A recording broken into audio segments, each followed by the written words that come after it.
Pšeničný kvások, často spomínaný ako lievito madre či LV, pôvodom z Talianska, je kvások, ktorý použijeme hlavne do píc, bieleho pečiva, čabát, croissantov alebo mnohých iných prekárskych výrobkov. Všetky majú jedno spoločné, ich striedka je biela. A to nie je všetko. Rozlišujeme dva druhy pšeničného kvásku. Pasta madre a lievito madre liquido, ktorému Taliani hovoria líkoli, čo je tekuté lievito madre.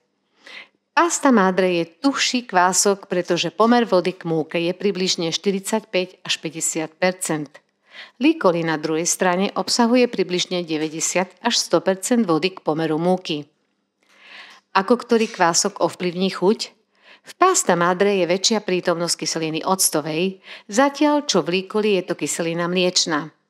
Preto sa vám môže stať, že chuť cesta z pasta madre je kyslejšia, zatiaľ čo v porovnaní s líkoli chuť je neutrálnejšia.